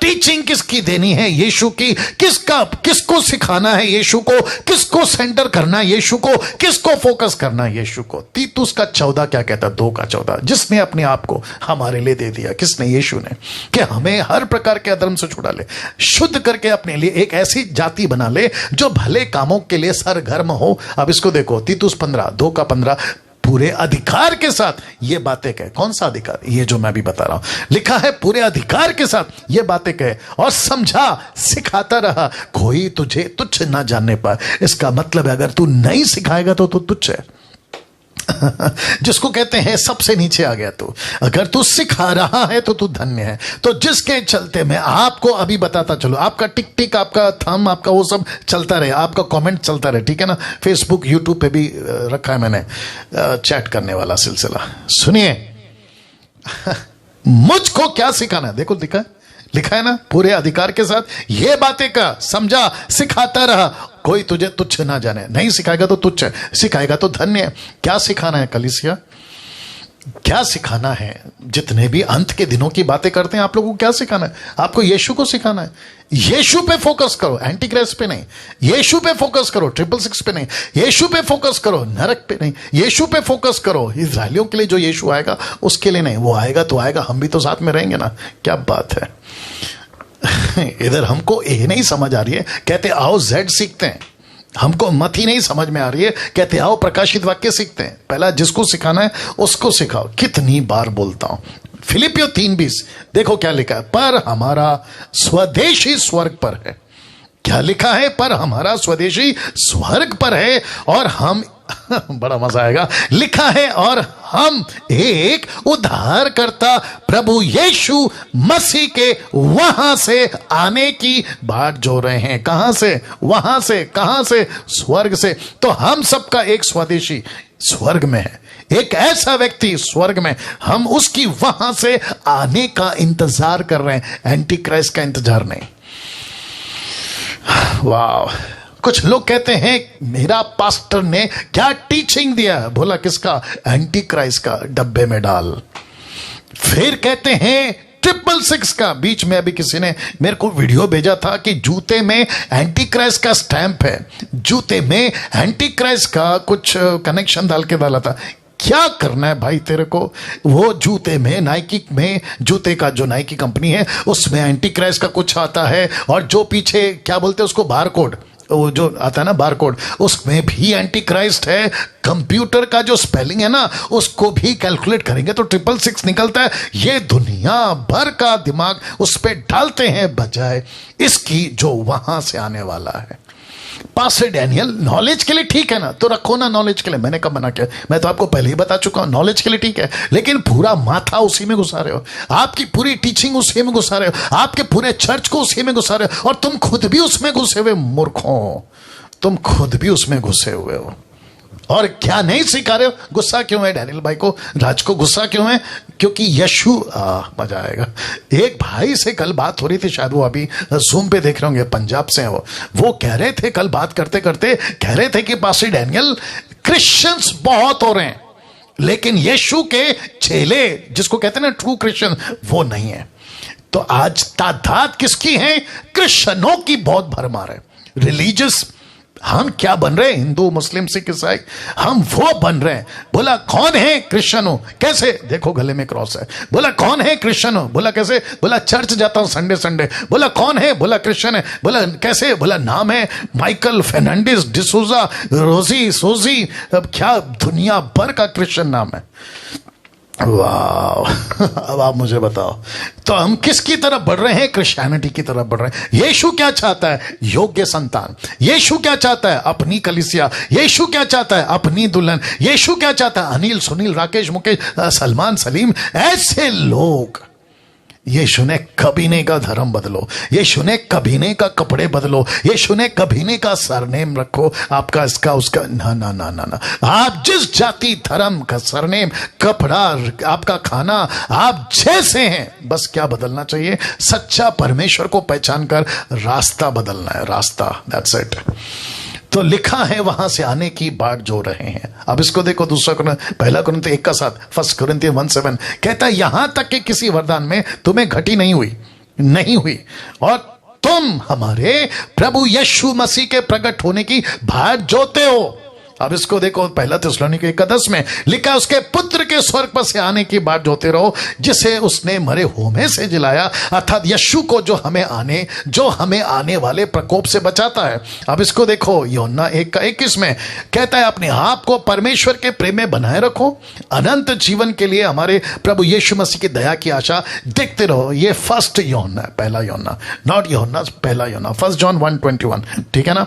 नाउ आजकल क्या चल रहा है मैं वो भी बता देता हूं। तो इसका मतलब है कि इस वचन से साबित होता है कि यीशु हमारा फोकस है, एंटी क्राइस्ट नहीं, नरक नहीं, उसका स्टैंप नहीं, उसके पीछे अपना माथा डालना बंद करो, यीशु की स्टडी ले लो, ठीक है ना। लेकिन आज 90% प्रचारकों का फेवरेट टॉपिक है एंटी क्राइस्ट, 666 जिसको कहते हैं एंड टाइम प्रोफेसीज, और फिर वन गवर्नमेंट। इस पे फोकस है। इस पे फोकस है लोगों का। किसका? 90% प्रचारकों का, 90% प्रचारकों का। वाह, जरा सोच के देखें। अच्छा, वहां पे 1000 हो गए और यहां पे वाह, कम से कम 1200 लोग अभी लाइव हैं हमारे साथ। 1200 people are watching right now. मैं उन सभी को रिक्वेस्ट करता हूं, ऐसे ही हर संडे अद्भुत अद्भुत टॉपिक प्रकाशन के साथ आपके बीच में मसीह मंथन हिंदी ऑनलाइन चर्च यानी कि डैनियल राज आता रहेगा। तो 7 to 9 डोंट मिस इट। वापस रखता हूं, लिखा है आज 90% प्रचारकों का फेवरेट टॉपिक है एंटी क्राइस्ट ब्रैकेट में 666, एंड टाइम प्रोफेसी और वन गवर्नमेंट। ऐसी ऐसी किताबें लाते हैं, ऐसी ऐसी यूट्यूब पे टीचिंग मेरे मुंह तक आ रहा है उस आदमी का नाम। ऐसे 2-3 दर्जन लोग हैं, यहां तक आ रहा है लेकिन नहीं ले रहा हूं। जबकि अन्य जातियों के लिए अंतिम दिनों का प्रचार होना चाहिए। कैसे? कुछ ऐसे अन्य जातियों के लिए। दूसरा पत्रस 3:1-15 मैं रख रहा हूं, लिखा है, हे प्रियो, अब हम तुम्हें यह दूसरी पत्री लिखता हूं, अब मैं तुम्हें यह दूसरी पत्री लिखता हूं, दोनों में सुधि दिलाकर तुम्हें शुद्ध मन को उभारता हूं। वचन 2 कि तुम उन बातों को जो पवित्र भविष्यवक्ताओं ने पहले से कही हैं और प्रभु और उद्धारकर्ता की उस आज्ञा को स्मरण करो जो तुम्हारे प्रेरितों के द्वारा दी गई थी। वचन 3, यह पहले जान लो, बहुत ध्यान से सुनना, कि ये पहले जान लो कि अंतिम दिनों में हंसी ठट्टा करने वाले आएंगे जो अपनी ही अभिलाषाओं के अनुसार चलेंगे। ये लोग कौन है? अविश्वासी। मैंने टॉपिक क्या रख रहा हूं, अन्य जाति को सुनाओ। एंटी क्राइस्ट आएगा, अन्य जाति को सुनाओ। एंटी क्राइस्ट का राज जाएगा, अन्य जाति को सुनाओ। वीडियो उस पे बनाओ ना। विश्वासियों को क्यों सुनाते हो? विश्वासियों को जो सिखाना है वो नहीं सिखाते, अन्य जातियों को जो सिखाना है वो विश्वासियों को सिखाते। जो खाना बच्चे को खिलाना है वो खाना तुम बड़े को खिलाते हो, जो खाना बड़े को खिलाना नहीं है वो उठाकर बच्चे का खाना बड़े को खिला रहे हो। गड़बड़। तो अन्य जातियों के लिए यह प्रचार है, जिसके चलते पौलुस क्या कहता है, माफ करे, पत्रस क्या कहता है, ये पहले जान लो कि अंतिम दिनों में हंसी ठट्टा करने वाले आएंगे जो अपनी ही अभिलाषा के अनुसार चलेंगे और कहेंगे कि उसके आने की प्रतिज्ञा कहां गई, क्योंकि अब से बाप दादा सो गए। सब कुछ वैसा ही है जैसा सृष्टि के आरंभ में था, मतलब सब कुछ तो ठीक चल रहा है। वचन 5, वे तो जानबूझकर यह भूल गए कि परमेश्वर के वचन के द्वारा से आकाश प्राचीन काल से वर्तमान है, पृथ्वी भी जल में से बनी और जल में स्थिर है। वचन 6, उन्हीं के द्वारा उस युग का जगत जल में डूबकर नाश हो गया। नूहा के टाइम की बात कर रहा है। वचन 7, पर वर्तमान काल की आकाश, अभी की आकाश, अभी का आकाश, वर्तमान काल का आकाश और पृथ्वी उसी वचन के द्वारा इसलिए रखे हैं कि जलाए जाएंगे। ऊपर देख लो, उसको जलाया जाएगा। तब डुबाया था, अब जलाया जाएगा। तो रखा है, जानबूझ के रखा है। ये नाश नहीं होगा, माय गुडनेस। ये नाश नहीं होगा, ये रहेगा। कुछ मूर्ख लोग कहते हैं ये खत्म हो जाएगा, ऊपर से अरे पता नहीं क्या क्या बोलते हैं, जल जाएगा, ठीक है ना, जलाया जाएगा। और लिखा है, भक्तिहीन मनुष्यों के न्याय और नाश होने वाले के दिन तक ऐसे ही रखे रहेंगे। वचन 8, हे प्रियो, ये बात तुमसे छिपी ना रहे कि प्रभु के यहां एक दिन 1000 वर्ष के बराबर है, 1000 वर्ष एक दिन के बराबर है। ये आपको कॉन्सेप्ट समझ में आ गया। वचन 9, प्रभु अपनी प्रतिज्ञा के विषय में देर नहीं करता, जैसी देर कितने लोग समझते हैं, पर तुम्हारे विषय में धीरज धरता है, नहीं चाहता कि कोई नाश हो, वरना यह कि सबको मन फिराव का मौका मिले। अब आया कॉन्टेक्स्ट समझ में, अविश्वासी। अब इसको ध्यान दीजिएगा। वचन 10, परंतु प्रभु का दिन चोर की नहीं आ जाएगा। किसको कहना है? किसको कहना कि प्रभु का दिन चोर की ना आएगा? क्योंकि जो प्रभु का है, पौलुस कहता है, उसको तो प्रभु बिना जाने, क्योंकि हम अंधकार के संतान नहीं है ना कि हमको नहीं पता चले, हम तो ज्योति के संतान है, हमको तो प्रभु बताकर आएगा। और यही तो लिखा है यूहन्ना किताब 15:14 और 15 में कि उसने हमको अपना दोस्त बोला। He called us friend not slave. वो हमको दोस्त बुलाता है। वचन 10, परंतु प्रभु का दिन चोर की नहीं आ जाएगा। उस दिन आकाश बड़ी हड़हड़ाहट के शब्द से जाता रहेगा और तत्व बहुत ही तप्त होकर पिघल जाएंगे और पृथ्वी उस पर के काम जल जाएंगे। वचन 11, तो जबकि ये सब वस्तुएं इस रीति से पिघलने वाली हैं, तो तुम्हें पवित्र चाल चलन, भक्ति में कैसा मनुष्य होना चाहिए और परमेश्वर के उस दिन की बाट किस रीति से होना चाहिए और जिसके चलते आने के लिए कैसे यत्न करना चाहिए।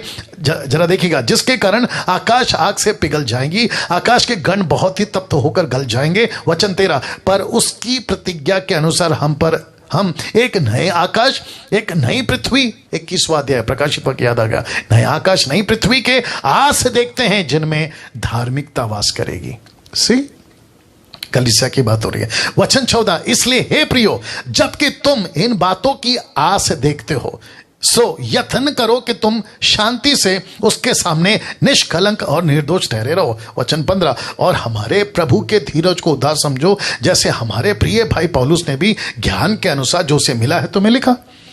यह किसको प्रचार करना है? अंत का दिन आएगा, किसको बोलना है?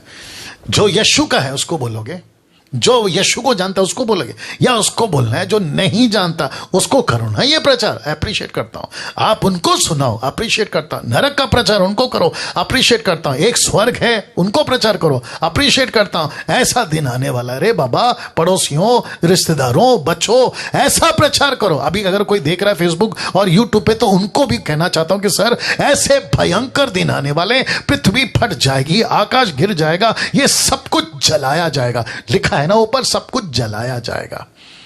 आप बचना है, लेकिन जो मसीह है उसको क्या करना है? उसको तो सेवा करना है। मैं रखूंगा अभी।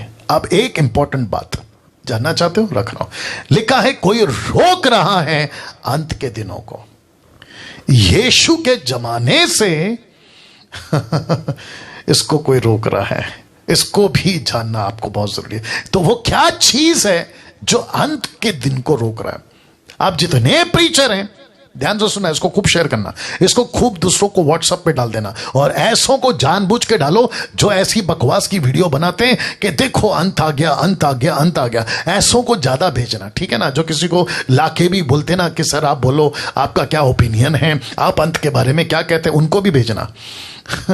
लिखा है यीशु के जमाने से अंत को कोई रोक रहा है। देखना चाहोगे कौन रोक रहा है? इसको भी आपको जानना जरूरी है। रोमियो को 11:25, दूसरा थिस्सलुनीके 2:7।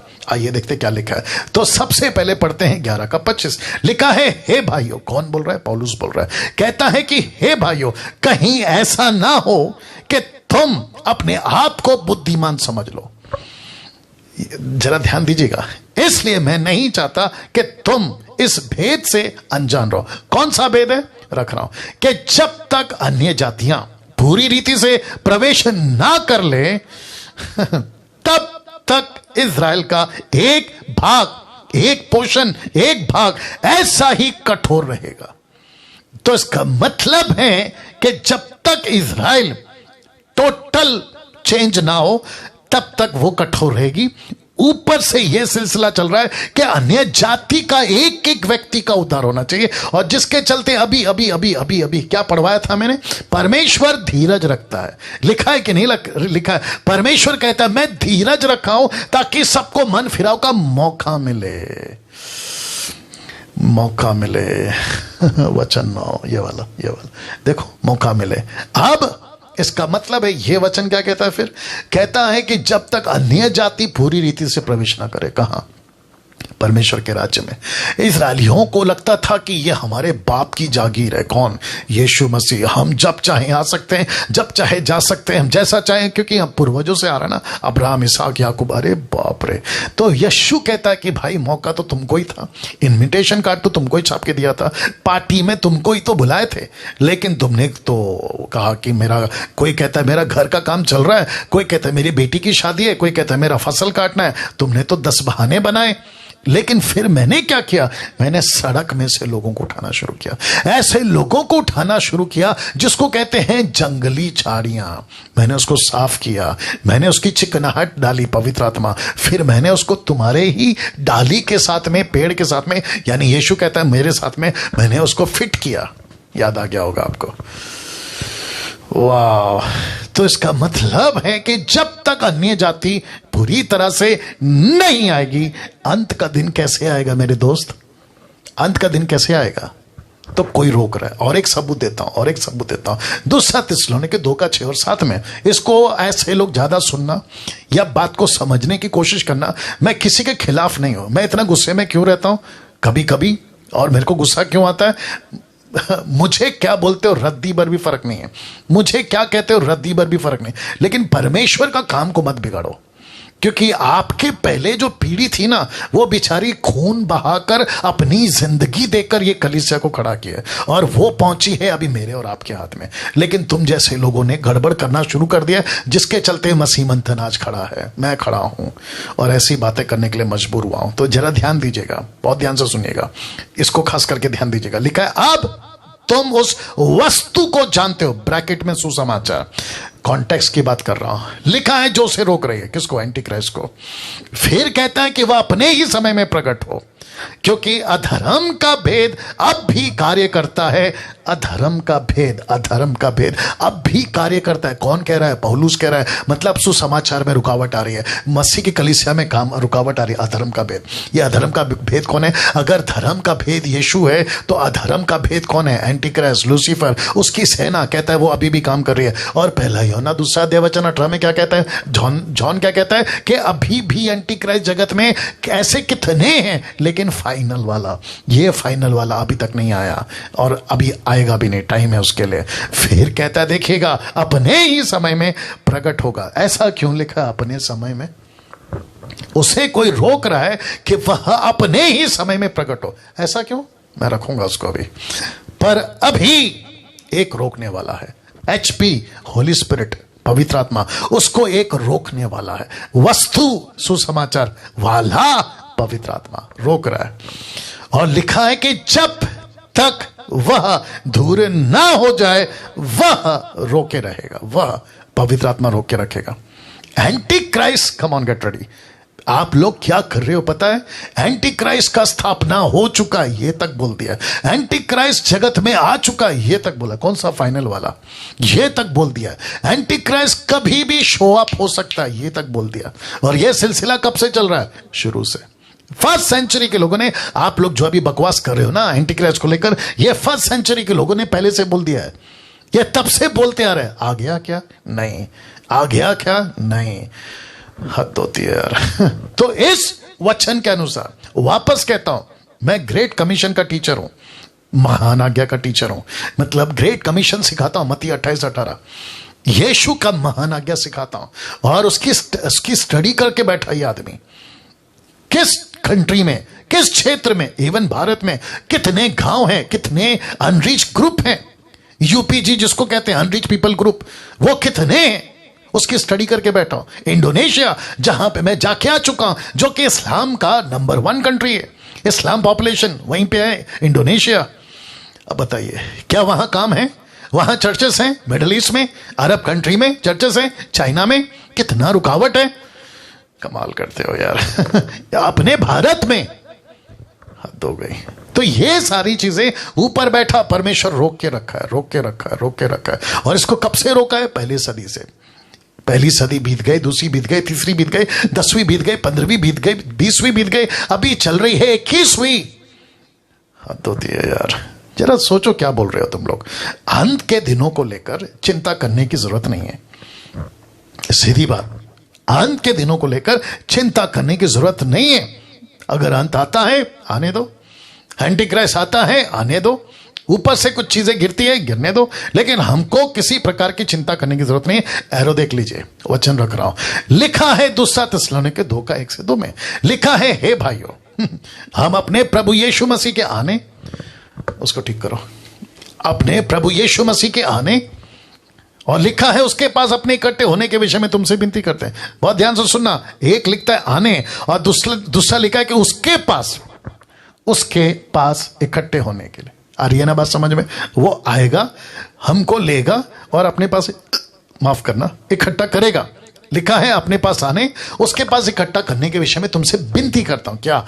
किसी आत्मा, दुष्ट आत्मा, किसी आत्मा, वचन शैतान की ओर से, या पत्री, याद आ गया गलतियों 1:7-8 में, अगर मैं या स्वर्ग से कोई दूत भी आकर ऐसी कोई बातें करे तो वो श्रापित है। तो किसी आत्मा या वचन या पत्री के द्वारा, आज कैसे बोलना होगा? कोई पास्टर, कोई बिशप, कोई एवेंजलिस्ट यूट्यूब पे, फेसबुक पे ऐसी कोई बकवास करता है, रख रहा हूं, या पत्री के द्वारा, जो कि मानो हमारी ओर से नहीं है।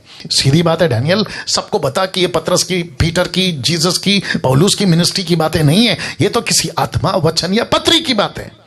क्या लिखा है देखो, ये समझकर कि प्रभु का दिन आ पहुंचा है, लिखा है तुम्हारा मन अचानक अस्थिर ना हो, डिस्टर्ब ना हो, असंतुष्ट ना हो, और ना तुम घबराओ।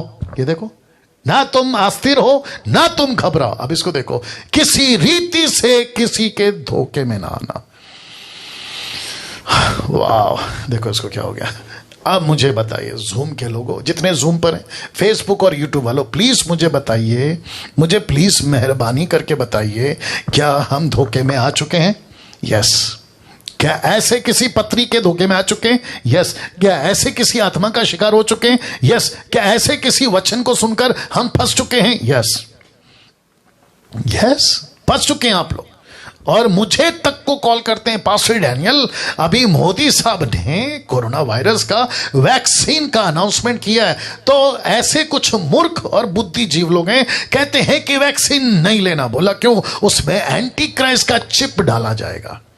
अब बताइए, इनकी मूर्खता की लेवल देखिए। एक परमेश्वर का वचन कहता है, अभी दिखाया था आपको, कि रोक के रखा है, उसको रोक के रखा है। दानियल की पुस्तक में भी आपने पढ़ा होगा ना, उसको रोक के रखा है कि वो मंदिर में खुद को प्रकट करेगा, बलिदान चढ़ा देगा, डिक्लेयर कर देगा वन गवर्नमेंट वन नेशन, ऐसा डिक्लेयर कर देगा। बीच में राशन कार्ड को लेके मोदी साहब ने कुछ बोला तो मुझे वापस से धड़ाधड़ कॉल आ गए, बोला डैनियल भाई अब क्या करें, वन गवर्नमेंट का रूल आ गया। मेरे को बात समझ में नहीं आती है, ये तो ऐसी बात हो गई ना कि आदमी बीमार है, सामने चपरासी या फिर कोई वॉचमैन या फिर कोई आदमी सूटकेस लेके आ रहा है, तुमने उसको डॉक्टर बना दिया। क्योंकि हर बीमार आदमी को कोई भी देखो तो बोलता है डॉक्टर आ रहा है। जैसे चोर को कोई भी देखा बोला पुलिस आ गए। ये तुम्हारी हालत है। वो बीच में बराक ओबामा को तुमने एंटी क्राइस्ट बना दिया था। हद है यार, हद है। बराक ओबामा वैसे ही किसी के धोखे में नहीं आना। अब आई बात समझ में? ये किसका लेटर है? पौलुस का। देखो कितना सटीक है और कितना एक्यूरेट है। वो कहता है ऐसा कोई आत्मा, ऐसा कोई वचन, ऐसी कोई पत्री जो ये कहती है कि प्रभु का दिन आ पहुंचा है। ये क्या कहते हैं? प्रभु का दिन। इसका मतलब क्या है? अंत का दिन आ चुका है। अब प्रभु का दिन का मतलब है अंत का दिन। अंत का दिन का मतलब है कि एंटी क्राइस्ट। हद हो गई यार। और अचानक तुम घबरा जाते हो, जो कि घबरा चुके हो। किसी रीति से किसी के धोखे में ना आना, क्योंकि वह दिन ना आएगा जब तक वापस आ गया, लिखा है जब तक धर्म का त्याग ना हो ले और वह पाप का पुरुष विनाश का पुत्र प्रकट ना हो। तो इसका मतलब है, धर्म का त्याग का मतलब क्या है? रैप्चर। दूसरे शब्दों में टोटल परमेश्वर का काम, जिसको कहते हैं धर्म का त्याग ना हो ले, मतलब टोटल परमेश्वर के वचन की स्थापना ना हो जाए और लोग इसको इस कदर तक भला नहीं चाहिए सुसमाचार, नहीं चाहिए हमको यीशु, ऐसा त्याग ना कर ले, वो लेवल, वो पीक समझते हैं, वो लेवल पे पहुंचेगा और फिर ये खुद को डिक्लेयर करेगा। कौन? Anti Christ. देखो लिखा है ना, पाप का पुरुष विनाश का पुत्र प्रकट ना हो, तब तक नहीं होगा। अब आपको एक कॉन्सेप्ट समझाता हूं, पहले फोटो दिखा देता हूं। एक है जीसस बर्थ, दूसरा है सेकंड कमिंग, जिसको कहते हैं फर्स्ट कमिंग सेकंड कमिंग। दो ही है बाइबल में, ना तीसरा। दो ही है, फर्स्ट कमिंग सेकंड कमिंग। आप जानना चाहते हैं दोनों का कॉन्सेप्ट क्या है? एक ही है। लिखा है दोनों भी प्रभु के समय पे। फर्स्ट कमिंग कब होगा? प्रभु ने तय किया था। सेकंड कमिंग भी कब होगा? प्रभु तय करेगा। आप यार जो आपको काम दिया वो आप काम करो ना। मैं रख रहा हूं, क्या करूं? मैं रख रहा हूं। Glory to God. क्या हो गया? निकाल दिया? टोटल नहीं बताया? अच्छा ओके ठीक है, वापस आ रहा हूं टोटल मिला के। ओके, बहुत ध्यान से सुनिएगा। First coming and second coming, concept क्या है? एक ही है। कनेक्शन क्या है? एक ही है। या सिमिलैरिटी क्या है? एक ही है। प्रभु का समय, जिस दिन प्रभु ने तय किया उस दिन यीशु को भेजा। First coming. अब सेकेंड कमिंग भी कब होगा? जब प्रभु तय करेगा। पतरस ने पूछा कब होगा? बोलता चुप कर। यीशु ने कहा चुप कर, तेरा काम नहीं है। तो मैं उन लोगों को भी कहना चाहता हूं जो बकवास की वीडियो बनाते हैं कि अंत आएगा, अगले हफ्ता आएगा, अगले महीना आएगा, और देखो है ना, कई लोगों ने, तो भारत की बात कर रहा हूं, यहां तक आ रहा है नाम, यहां तक आ रहा है नाम, नहीं बता रहा हूं। मूर्खता की सीमा पार कर चुके हैं। तो वापस कहता हूं फर्स्ट कमिंग सेकंड कमिंग प्रभु के हाथ में। नाउ कैसे? मैं बता रहा हूं। प्रेरितों की किताब 1:10 और 11 लिखा है, और उसके जाते समय, यीशु के जाते समय, जब वे आकाश की ओर ताक रहे थे, यीशु के उठा लिए जाने के time, ascension of Jesus Christ देख रहे थे। अब देखो क्या लिखा है। तो देखो दो पुरुष सफेद वस्त्र पहने हुए उनके पास आ खड़े, हो सकता है ये वही होंगे एलिया और मूसा, आकर खड़े हो गए। लिखा है, कहने लगे, हे गलीली पुरुषों। गलीली का मतलब है तुम वो पुरुष हो जहां यीशु मुर्दों में से जी उठने के बाद तुमको मिला था, तुम वो पुरुष हो ना। बहुत ध्यान से सुना, गलीली पुरुषों का मतलब है यीशु ने कहा था कि तुमको मैं गलील में मिलूंगा। तो गलील में क्या मिला? Great commission. गलील में क्या मिला? महान आज्ञा। गलील में क्या मिला? यीशु का आदेश। तो कहता है तुम वो पुरुष हो। तो लिखा है, हे गलीली पुरुष हो, तुम ग्रेट कमीशन के पुरुष हो, तुम छेले बनाने वाले पुरुष हो। यहां खड़े खड़े क्या कर रहे हो? देखो लिखा है, लिखा है दो पुरुष वस्त्र पहने हुए आए और कहने लगे, हे गलीली पुरुष हो, तुम क्यों खड़े स्वर्ग की ओर देख रहे हो? तुम तो वो पुरुष हो ना जो गलील वाले हो। बोला हाँ। बोला तुम वो पुरुष हो ना जिसको मत्ती 28 मिला है। बोला हाँ। बोला मरकुस का 16। बोला हाँ। लूका का 24। बोला प्रेरितों की किताब 1:8। बोला फिर यहां क्या कर रहे हो? See that. बोला यहां क्या कर रहे हो? तुम ऊपर क्यों खड़े देख रहे हो? आप जरा देखिएगा, जिस यीशु को, मतलब यही यीशु जो तुम्हारे पास से स्वर्ग पर अभी अभी ऊपर उठा लिया गया है, जिस रीति से तुमने उसको जाते देखा है उसी रीति से वो फिर आएगा। इसका मतलब क्या है? फोटो देख लो, जिस रीति से गया उसी रीति से आएगा। जैसे उठा लिया गया वैसे ही आएगा, ऐसे गया ऐसे ही आएगा। लेकिन अब देखो, इस टोटल 10 और 11 पद में समय का जिक्र नहीं है, यहां पे टाइम का जिक्र नहीं है, यहां समय नहीं बताया गया। तो बस उसने इतना कहा कि जिस रीति से गया उसी रीति से आएगा। तो इस और इस लाइन के बीच में एक होता है टाइम गैप। टाइम गैप नहीं बताया, इसलिए रख दिया टाइम गैप नहीं बताया। अब बताइए, तो इनकी मूर्खता की सीमा, तो फेसबुक और यूट्यूब वालों, तुम जो पढ़े रहते हो ना इनके पीछे, अरे क्या प्रचार किया एंटी क्राइस्ट के बारे में, अरे क्या प्रचार किया एरमैगडॉन के बारे में, अरे क्या रेवलेशन दिया, प्रोफेसी पूरी हो रही है, यिर्मयाह, ये शायद चाइना का बॉर्डर पाकिस्तान। अरे गजब ढा दिया तुम लोगों ने यार। जिस चीज को सिखाना है उसको नहीं सिखा रहे। और तुम्हारी गिनती किसमें मालूम है? तुम्हारी गिनती इसमें, ऊपर क्या देख रहे हो? जो अंत का इंतजार कर रहा है ना, उसको इसकी गिनती में खड़ा कर रहा हूं मैं। जो एंटी क्राइस्ट की टीचिंग के पीछे भाग रहा है ना, मैं उसकी गिनती इसमें कर। तुम गलीली हो, तुम गलीली पुरुषों हो, तुम उस बैच के लोग हो जहां तुमको यीशु का प्रचार करना है, जिसके चलते मैंने ये फोटो रखा है। एक गर्भवती महिला जब तक बच्चा ना आए, जब तक बच्चे को वो जन्म ना दे, जब तक बच्चा ना आ जाए, ये क्या करती है? तब तक ये क्या करती रहती है? जानना चाहते हो? ये बच्चे के आने की तैयारी करती रहती है। उसका बेड कैसे होगा, उसका घर कैसे होगा, उसका पहला खाना कैसे होगा, उसके कपड़े कैसे होंगे। आ रही है बात समझ में? तो कलीसिया आज क्या है साहब? यीशु के दर्शन से गर्भवती, यीशु के आने की बातों से गर्भवती। कलीसिया आज क्या है? एक दिन यीशु आएगा, एक दिन यीशु आएगा। आप उससे गर्भवती है ना। आपको यहां 9 महीना लगता है और यीशु के साथ में आपका जो है वो बरसों लग गए, 2000 साल तो वैसे ही बीत गए। तो आपको करना क्या है? इंतजार करो और जो काम दिया है उसकी तैयारी करो। That's it. अब अंत में एक बात, उसके बाद फिनिश कर रहा हूं। आई होप कि आप लोग अभी तक ठीक रहे। मैं रिक्वेस्ट करता हूं कि फेसबुक पे कम से कम 450 के आसपास में, 440 के आसपास में आप लोग देख रहे हैं, कमेंट करके बताते जाइए कैसा लग रहा है। शेयर करिए, वॉच पार्टी करिए। ये टीचिंग ऐसा है जो मसीहत को जितना पहुंचा सकते पहुंचाओ। अंत की बात कुछ बताकर बता देता हूं। यीशु की दुल्हन, ब्रैकेट में एक्लेसिया, यीशु की दुल्हन का सामना ना तो एंटी क्राइस्ट से होगा, ना महाक्लेश के सताव से होगा, ना व्हाइट थ्रोन, सफेद सिंहासन जहां पे पापियों का न्याय होगा, वहां नहीं होगा। और उसके बाद में ना नरक से होगा, ना तुरी, ना मोहर, ना कठोरा, ना कोई और बातों की। तो आपको किसी भी बातों की चिंता नहीं करना है। आपको सीधे यीशु के साथ और यीशु के पास। That's it. वापस कहता हूं, आप इनमें से किसी का सामना नहीं करोगे अगर तुम दुल्हन हो। ना एंटी क्राइस्ट का, तो जब आप उसका सामना नहीं कर रहे हो तो उसकी टीचिंग क्यों ले रहे हो मूर्खों? उसकी टीचिंग क्यों ले रहे हो? डांट इसलिए रहा हूं क्योंकि गुस्सा बहुत है, टाइम पास बहुत चल रहा है, बहुत टाइम पास चल रहा है। जिस काम के लिए रखा है वो नहीं कर रहे हो, बाकी टाइम पास बहुत कर रहे हो। इसको तो ऐसा कहते हैं ना, जो गांव को जाना नहीं उसका एड्रेस पूछ रहे हो तुम लोग। ना महाक्लेश का सताव का सामना करेगी, ना व्हाइट थ्रोन, सफेद सिंहासन, उसका भी सामना नहीं करेगी, ना नरक से होकर ये जाएगी, ना तुरी, ना मोहर, ना कटोरा। ऐसे किसी चीजों का सामना कलीसिया नहीं करेगी। क्यों? प्रकाशित वाक्य की स्टडी दे चुका हूं, आप लोग उसमें देख सकते हैं। टोटल सीरीज है, प्लेलिस्ट में जाइए, टाइप करिए, आपको मिल जाएगा। कम से कम मुझे लगता है 16-17 एपिसोड है। मैंने उसके ऊपर प्रचार किया है और सटीक किया है, बिल्कुल डंके की चोट पे एक्यूरेट, और ट्रांसलेशन, हिस्ट्री, सब चीजों को ध्यान में रखते हुए, ना ही कोई और बातों की चिंता।